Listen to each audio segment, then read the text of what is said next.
Welcome करता हूं आप सभी को मेडिकल नर्सिंग के ऑफिस। जैसा कि आप लोग को पता है कि हम पहले ही कहे थे कि कुछ आपको जो है नोट्स और यूं कहा जाए तो वन लाइनर क्वेश्चन के रूप में आपको ज़बरदस्त कुछ चीज़ें मैं बताऊंगा जो कि आपको एग्ज़ाम में बहुत ज़्यादा हेल्पफुल होने वाला है। तो बहुत लोगों ने कहा कि हाँ, इस प्रकार के वीडियो लाइए लाइए, तो मैं उनसे प्रभावित होकर इस प्रकार के आपको लगातार जो है 5 से 10 वीडियो देने वाले हैं जो आपके एग्ज़ाम में काफ़ी ज़्यादा इम्पैक्ट डालेगा। समझ गए? तो आप लोग इसको देखिएगा, समझने का प्रयास कीजिएगा। चलिए हम बातें करते हैं। आपके सामने है, आपके सामने मुश्किल से 1 से 2 महीना समय है। 2 महीना मान के चलिए, 2 महीना आप पढ़िए। जनवरी तक आपका जो है एग्ज़ाम होने की संभावना है कि आपका एग्ज़ाम जो है जनवरी तक हो जाए। समझ गए? बिहार एएनएम का। तो जो भी बिहार एएनएम के कैंडिडेट हैं, मैं ही कहूँगा कि आप लोग पढ़ना शुरू कर दीजिए। अच्छे से पढ़िए, अपना बुक भी पढ़िए, थ्योरी भी पढ़िए और इधर-उधर भी देखिए। जहाँ से आपको कुछ ज़रूरी मिल जाए वहाँ से देखिए ज़रूर, ठीक है? मेरा अच्छा लगे तो देखिए, नहीं अच्छा लगे तो ना टाइम वेस्ट कीजिए अपना, कहीं भी पढ़िए, मस्त रहिए। समझ गए? लेकिन पढ़िए ज़रूर, ओके? सबसे पहले कह रहा है कि गर्भाशय पेल्विक गुहा यानी पेल्विक कैविटी में पाए जाने वाला खोखला, हैलो एवं मांसल अंग है। सबसे पहले आपको समझना चाहिए जो यूट्रस होता है, समझ गए? वह कहाँ होता है? पेल्विक कैविटी में होता है। समझ गए? यह एक खोखला ऑर्गेन होता है जो मस्कुलर मांसल का बना होता है। समझ गए? जिसका आकार कैसा होता है? ऑब्जेक्टिव में पूछेगा कि यूट्रस का आकार कैसा होता है, तो इसका आकार नाशपाती जैसा होता है, याद रखिएगा। समझ गए?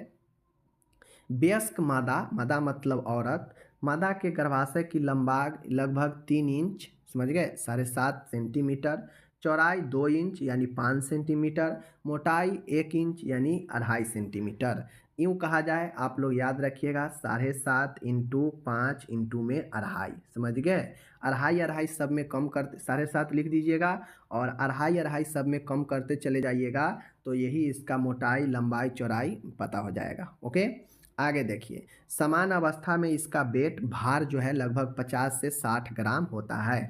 नॉर्मल अगर यूट्रस की वजन पूछेगा तो 50 से 60 ग्राम होता है, जो कि गर्भ अवस्था की पूर्ण अवधि यानी पूरे कंप्लीट होने तक लगभग यह बढ़कर 900 से 1000 ग्राम हो जाता है। तो समझ लीजिए कि अगर नॉर्मल में 50 ग्राम अगर रहा हो, तो यह जो है 900 ग्राम अगर पूर्ण अवधि तक अगर हो गया, 50 से भाग दीजिए कितना हो जाएगा, समझ गए? 18 पंचे लगभग 18 गुना, यह अपने 18 से 20 गुना जो है यह अपने आकार में वृद्धि कर लेता है पूर्ण प्रेगनेंसी तक। तो ये चीज़ें को ध्यान में रखिएगा। समझ गए? कहता है गर्भाशय मूत्राशय यानी गर्भाशय जो है यूरिनरी ब्लैडर के ठीक पीछे तथा मलाशय के आगे स्थित होता है। मतलब मलाशय के आगे और ब्लैडर के पीछे होता है यूट्रस। अभी हम लोग यूट्रस के बारे में देख रहे हैं, समझ गए? चूँकि यूट्रस से क्वेश्चन आपके एग्जाम में आएंगे तो ध्यान में रखना है। आगे आगे हम लोग यहाँ पे देखते हैं। अब यहाँ पे देख लीजिए, बहुत शानदार प्रश्न है फिर से। पेरीमेट्रियम यूट्रस के सबसे बाहरी लेयर है, ये चीज़ें पता है। पेरीमेट्रियम, यहीं पर कार्डियम रहेगा, पेरिकार्डियम। तो कार्डियम रहेगा तो कार्डियक से रिलेटेड हार्ट का होता है, तो हार्ट का बाहरी लेयर को पेरिकार्डियम। मायोकार्डियम होगा तो हार्ट का मध्यम लेयर, और मायोमेट्रियम की बात होगा तो यूट्रस की बात होगा। तो मायोमेट्रियम यूट्रस का मध्य परत, पेरीमेट्रियम यूट्रस का बाहरी लेयर, इंडोमेट्रियम यूट्रस का आंतरिक लेयर। समझ गए? 3 लेयर में यूट्रस बना होता है। ओके, यूट्रस का समान पोजीशन इंटरवर्टेड एवं एंटीफ्लेक्स्ड होती है। याद रखिएगा, यूट्रस का अगर समान पोजीशन पूछेगा तो एंटीवर्टेड और एंटीफ्लेक्स्ड जो है होता है। समझ गए? याद रखिएगा। गर्भाशय को आर्टेरियल ब्लड सप्लाई गर्भाशय धमनियों यूटेरिन आर्टरीज के द्वारा होती है। यूट्रीन आर्टरीज इंटरनल इलियाइक आर्टरी से उत्पन्न होता है। अब आपसे एग्जाम में क्वेश्चन पूछे जा सकता है कि यूट्रस को, गर्भाशय को जो आर्टीरियल ब्लड की सप्लाई होती है वह कहाँ से होती है? तो गर्भाशय धमनी यूटेराइन आर्टरी से होता है। समझ गए? यूटेराइन आर्टरी जो होता है यह इंटरनल इलियाइक आर्टरी से उत्पन्न होती है। इस चीज़ को भी ध्यान में रखना है। समझ गए? बड़ी इंपॉर्टेंट हम पढ़ा रहे हैं, अभी यूट्रस के बारे में पढ़ा रहे हैं। यूट्रस से रिलेटेड प्रश्न आएंगे आपके एग्जाम में। ओके, आगे है गर्भाशय से वेनस ब्लड इंटरनल इलियाइक वेन में प्रवाहित होता है। अगर आपसे गर्भाशय से वेनस ब्लड के बारे में पूछे तो वह इंटरनल इलियाइक वेन्स में प्रवाहित होता है, समझ गए। आर्टीरियर के बारे में पूछे तब तो बता ही दिए। निषेचन की प्रक्रिया फैलोपियन ट्यूब में होती है। अब आपसे ये भी पूछ सकता है कि भाई निषेचन की क्रिया कहाँ होता है, तो फैलोपियन ट्यूब में होता है, आप लोग को याद है पहले से, ठीक है। उसके बाद कहेगा निषेचन जो होता है, निषेचित अंडा जिसको हम लोग जाइगोट कहते हैं, इसका आरोपण कहाँ पे, मान गए निषेचन ठीक है फैलोपियन ट्यूब में हो गया, फर्टिलाइजेशन जहाँ पे मेल का जो स्पर्म होता है ओ और फीमेल का जो एग होता है ओ आकर मिल जाएगा, निषेचन हो जाएगा। तो निषेचन फैलोपियन ट्यूब के एम्पुला में होता है, समझ गए, एम्पुला में होता है, याद रखिएगा एम्पुला में, ओके, फैलोपियन ट्यूब के। रही बात कहेगा इम्प्लांटेशन कहाँ होता है निषेचन के बाद, तो वह होता है यूट्रस में, और यहीं पर इम्प्लांट होने के बाद जो है भ्रूण धीरे धीरे विकसित होने लगता है यूट्रस में, ओके। अंडाशय जो होता है, ओवरी जो होता है, मादा जनन ग्रंथि होती है। अब जो अंडाशय ओवरी होता है संख्या में यह 2 होता है दोनों साइड से, समझ गए। यह फीमेल जो है जनन ग्रंथि है, फीमेल गोनैड्स है, ओके, जिनकी संख्या 2 होती है। प्रत्येक ओवरी की लंबाई जो है, चौड़ाई तथा मोटाई क्रमशः 3, 2, 1 सेंटीमीटर होती है। तो ये चीज़ें समझ लीजिए कि फीमेल में 2 ओवरीज पाया जाता है, समझ गए, जिसकी लंबाई 3, मोटाई 2 और जो है चौड़ाई 2 और मोटाई 1 सेंटीमीटर, यानी 3, 2, 1, समझ गए। तो ये चीज़ हो गया। कहता है मीजोबेरियम नामक संरचना के द्वारा प्रत्येक ओवरी ब्रॉन्ड लिगामेंट की पृष्ठ सतह से जुड़ी रहती है। मतलब मीजोबेरियम एक संरचना होता है जिसके द्वारा जो है आपका ओवरी अंडाशय जो है वह ब्रॉन्ड लिगामेंट के पृष्ठ के सतह से जुड़ा हुआ होता है, कोई दिक्कत नहीं। आगे देखिए, नर में स्पर्मेटोगोनिया, देख लीजिए, नर मतलब पुरुष में स्पर्मेटोगोनिया से स्पर्मेटोजोआ बनने की प्रक्रिया में लगभग 61 दिन लगता है। माय डियर, नर में जो पुरुष होता है उसमें जो स्पर्मेटोगोनिया होता है, इस स्पर्मेटोगोनिया से स्पर्मेटोजोआ बनने की प्रक्रिया में लगभग 61 दिन लगता है। अब देखिए एग्जाम में आपसे पूछा जा सकता है कि बताइए नर में स्पर्मेटोगोनिया से अगर स्पर्मेटोजोआ बनना हो तो इस प्रोसेस में कितने समय लग जाते हैं, तो 61 दिन लग जाते हैं। आपके सामने ऑप्शन देगा 41, 51, 61, 71, तो 61 आपका राइट आंसर है, समझ गए। Spermatogonia to spermatozoa, okay. Spermatogenesis, समझ गए। स्पर्मेटोजेनेसिस की प्रक्रिया बॉडी टेम्परेचर से लगभग 3 डिग्री सेंटीग्रेड कम तापमान पर सफलतापूर्वक घटित होती है। अब जो स्पर्म बनने की जो क्रिया है स्पर्मेटोजेनेसिस, यह प्रक्रिया जो शारीरिक तापमान है उससे लगभग 3 डिग्री सेंटीग्रेड कम तापमान पर सफल होता है, समझ गए, याद रखिएगा।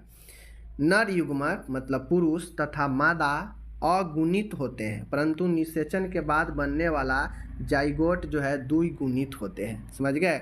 क्यों? क्योंकि आपको पता है कि पुरुष से बहुत सारे जो है स्पर्म निकलते हैं, बट उसमें से जाते जाते एग को, अंडा को एक ही जो है आपका भेद पाता है, वही एक निषेचन होता है। तो एक पुरुष का और एक मादा का, यही दोनों जाकर आपका मिलता है, निषेचन करता है, इसीलिए यह जो है द्विगुणित जाइगोट में बदलता है, एक पुरुष का एक महिला का। लेकिन ऐसे बहुत सारे जो है आपके निषेचन से पहले जो युग्मनक होता है बहुत सारे होता है, समझ गए, याद रखिएगा। आगे चलिए, आगे हम लोग देखते हैं। कहता है इम्प्लांटेशन मतलब जो आरोपण होता है वह एंडोमेट्रियम बॉडी की अग्र या पृष्ठ भित्ति में होता है। इसका कहने का मतलब है कि मानिए जैसे ये आपका यूट्रस है, समझ गए, ये कुछ इस प्रकार से हमारा जो है कुछ यूट्रस होता है, इस प्रकार से, ठीक है, इस प्रकार से जो है हमारा जो है यूट्रस होता है, समझ गए। अब मानिए यहाँ पे फैलोपियन ट्यूब, यहाँ पे निषेचन हुआ, समझ गए, सॉरी यहाँ पे नहीं, ये तो पूरा यूट्रस, ये तो पूरा जो है हमारा यूट्रस का ही भाग है, समझ गए।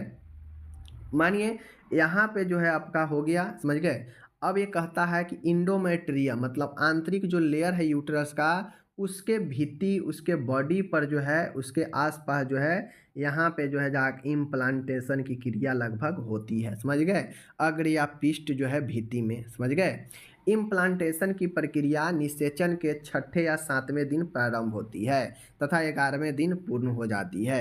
अब ये जो आरोपण की क्रिया होती है कब होता है, तो मान गए जैसे आज निषेचन हुआ, मेल और फीमेल का दोनों एक साथ मिल गया, निषेचन हो गया, ठीक है, निषेचन हो गया।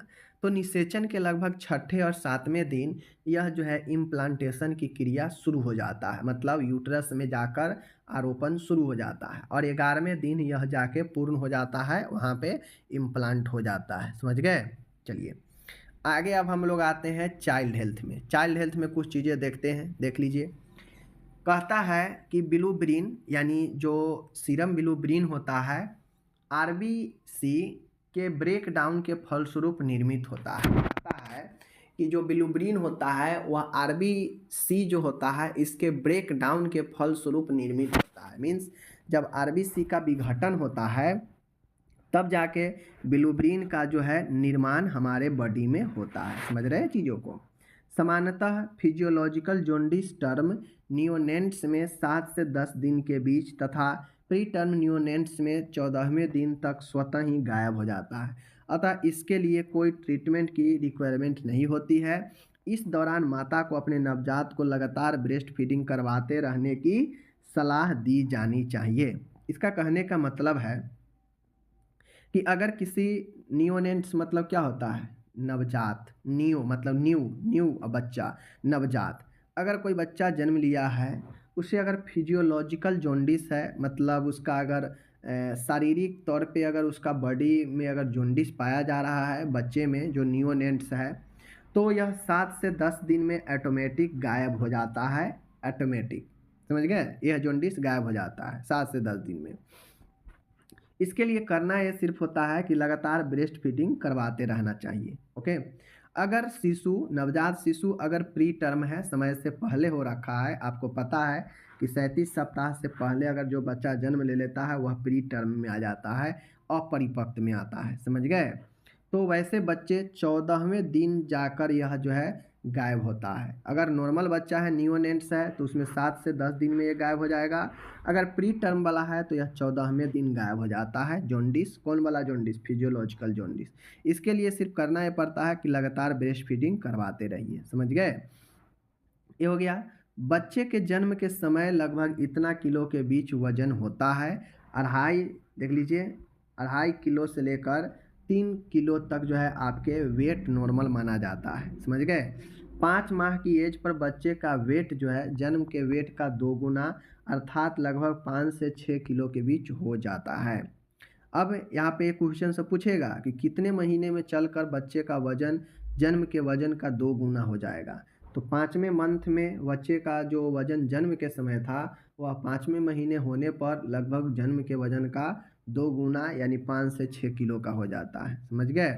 12 महीने के बच्चे का वेट अपने जन्म के वेट का लगभग 3 गुना हो जाता है, समझ गए। 5 महीने में होता है 2 गुना और 12 महीने यानी साल भर होते होते यह 3 गुना हो जाता है, समझ गए। यानी इसमें 3 से गुना कर दीजिए तो 15 से 18 किलो का हो जाता है साल भर में बच्चा, समझ गए। इस चीज़ को ध्यान में, सॉरी, जन्म के वजन का, इसके वजन का नहीं, ठीक है। ये तो हमारा 5 महीने के बाद का है। जन्म के वजन, इसमें जो है आप जो है क्या कीजिए, 3 से गुना कर दीजिए, समझ गए। कितना हो जाएगा आप लोग समझ लीजिए, समझ गए ना। तो 5, 7.5 से लेकर, ठीक है, 9 केजी तक, 9 केजी तक हो जाएगा बच्चे का जन्म साल भर में, समझ गए। तो 12 महीने में लगभग 3 गुना, 5 महीने में लगभग जो है 2 गुना होता है, याद रखिएगा। जॉन्डिस नवजात में पाई जाने वाली एक गंभीर बीमारी है। जॉन्डिस मतलब क्या होता है, पीलिया, पता है, जिसमें सीरम बिलुब्रिन की मात्रा बढ़ने से होता है। इस रोग में बच्चे के स्किन और जो म्यूकस मेम्ब्रेन होता है वह पीलापन हो जाता है, आँख और नाखून, चेहरा सब पीला पड़ने लगता है, दिखने लगता है, मूत्र भी पीला होने लगता है, समझ गए। आगे देखिए, विभिन्न कम्युनिकेबल मतलब संचारित जो रोग है उसके रोकथाम हेतु 1 वर्ष तक के बच्चे को निम्न टीके लगाए जाते हैं। अब मान के एक बच्चे हैं, आप लोग जानते हैं बहुत सारा टीका बच्चे को दिया जाता है, तो उसमें संचारित रोगों से फैलने के रुकने के लिए बहुत सारे जो है बच्चे में साल भर की एज तक टीका दिए जाते हैं। जैसे ओपीवी और पोलियो के बचाता है, ओरल पोलियो वैक्सीन। बीसीजी पता है आप लोग को, टीबी को बचाता है। हेपेटाइटिस के लिए हेपेटाइटिस बी का वैक्सीन होता है। पेंटावैलेंट वैक्सीन होता है, पता है आप लोग का। आईपीवी वही पोलियो का ही होता है। न्यूमोकोकल वैक्सीन होता है, समझ गए।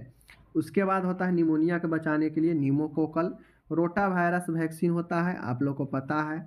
खसरे मीजल्स का टीका, विटामिन ए का घोल पिलाया जाता है। 1 2 3 4 5 6 7 8 9 9 यहाँ पे मैंने लिखा, आप लोग ध्यान से देखिएगा। ये सारे वैक्सीन है जो कि 1 वर्ष के बीच तक दिया जाता है। ओके ना, आगे चलिए, आगे देखते हैं। आगे मेरा यहाँ पे है चाइल्ड हेल्थ का ही है। क्वास्कियोर तथा मरासमस प्रोटीन ऊर्जा कुपोषण पीईएम से संबंधित है। प्रोटीन एनर्जी माल न्यूट्रिशन, समझिए, याद रखिएगा। मीजल्स खसरा बच्चों में पाई जाने वाली एक समान संक्रामक है जिसका कारण पैरामेक्सिको वायरस होता है।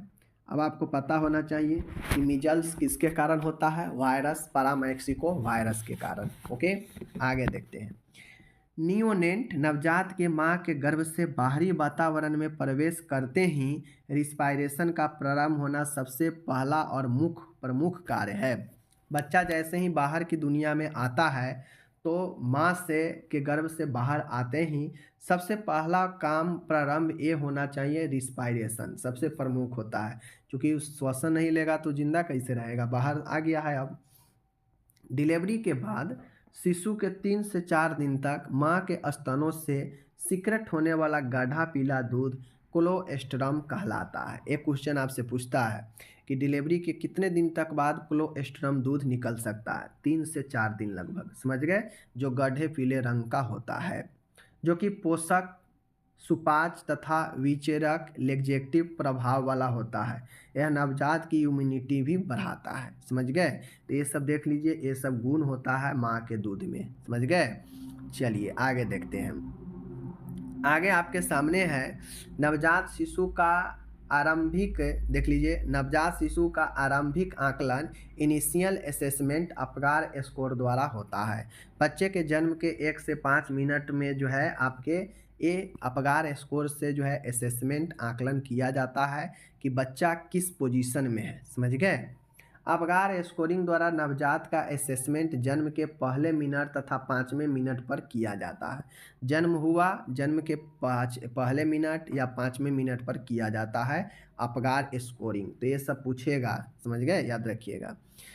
समान नवजात के बॉडी टेम्परेचर, मतलब जो बॉडी का टेम्परेचर होता है नवजात शिशु का 36 डिग्री सेंटीग्रेड से लेकर 37 डिग्री सेंटीग्रेड के बीच होता है। जो बच्चा नवजात जन्म लेता है इतना उसको देना चाहिए टेम्परेचर, अगर इससे कम है तो खतरा का है। नवजात की पल्स रेट 120 से 60 प्रति मिनट होती है, जो कि मैं आपको पहले भी बताया हूँ। शिशु के रोते समय इसमें हल्की सी वृद्धि हो सकती है। ओके, नवजात की सामान्य रिस्पायरेशन रेट 40 से 60 प्रति मिनट जो है आपके होती है। यह रिस्पायरेशन है, यह पल्स रेट है। हाइड्रोसेफलस मस्तिष्क के संक्रमण जैसे मेनिंजाइटिस आदि स्थितियों के दौरान शिशु के फॉन्टले, समझ गए, फॉन्टले अधिक उभर। तो हाइड्रोसिफलस क्या होता है कि जैसे मस्तिष्क पर जो पानी भरा होता है ना, उसमें CSF की मात्रा अधिक हो जाता है। एक क्यों होता है, क्योंकि जो CSF होता है इसका प्रोडक्शन ज़्यादा होने लगता है और ऑब्जर्प्शन जो है कम हो जाता है, अवशोषण कम हो जाता है। तो जो चीज़ बनेगा ज़्यादा और खपत कम होगा तो मात्रा बढ़ेगा ही, और उसी से जो है सूजन मस्तिष्क में हो जाता है, जिसे हम लोग हाइड्रोसिफलस कहते हैं, पानी भरना, समझ गए। चलिए, अग्र फ्रंटली, एंटेरियर फ्रंटली, ये सब करा चुके हैं MCQ में, यहाँ पे थ्योरी वाला है। देखिए, अग्र फ्रंटानेल, एंटेरियर फ्रंटानेल जन्म के बाद लगभग 18 महीने की एज पर तथा पश्च फ्रंटानेल, पोस्टेरियर फ्रंटाले लगभग 1.5 महीने यानी 6 सप्ताह की उम्र पर बंद हो जाता है। तो माय डियर, अगर आपसे पूछे एंटेरियर फ्रंटले आगे वाला कब बंद होता है तो ज़्यादा समय लेता है 18 महीने लेता है और लगभग पीछे वाला की बात करेगा तो यह लगभग आपके 1 से 2 महीने का समय लेता है, यानी 6 सप्ताह, डेढ़ महीने के आसपास, समझ गए? और यह फोंटले क्या होता है, तो आप लोग को बता दें कि ब्रेन जब मस्तिष्क बच्चा जन्म लेता है तो उसका जो खोपड़ी होता है वह बहुत नाजुक होता है, इसीलिए लोग कहता है कि इसको माथा में मत मारो गड्ढा हो जाएगा। क्यों? क्योंकि वहाँ पे जो है यह खुला होता है, धीरे-धीरे बंद होता है, समझ गए? और यही जो है हमारा फोंटली होता है। तो चीज़ों को आप लोग समझ गए। चलिए, अगर इस प्रकार के आप वीडियो चाहते हैं कि हाँ आए, तो आप लोग सपोर्ट कीजिए, हम डेली लेकर अभी ज़रूर आएँगे और कोशिश करते हैं कि एक दिन में अब 2 वीडियो आ जाए जिसमें एक एमसीक्यू रहे, समझ गए? और एक थ्योरी वाला वीडियो रहे, कोशिश करते हैं। बाकी आप लोग सपोर्ट कीजिएगा तो 2 वीडियो लाएँगे और अगर नहीं सपोर्ट कीजिएगा तो एक ही वीडियो अभी तक कंटिन्यू करेंगे। क्योंकि हमको ऐसा नहीं है कि हमको वीडियो पर वीडियो देते जाना है, हमारे पास समय की अभाव है, क्योंकि ऑलरेडी मैं जीएनएम वाले सबका तैयारी कराता हूँ ये नर्सिंग ज्ञान पे। तो आप वहाँ पर आकर देख सकते हो, पढ़ सकते हो, समझ सकते हो, थ्योरी भी, समझ गए? जो आपके एग्ज़ाम में काफ़ी हेल्पफुल होगा। ओके, चलिए विदा लेते हैं।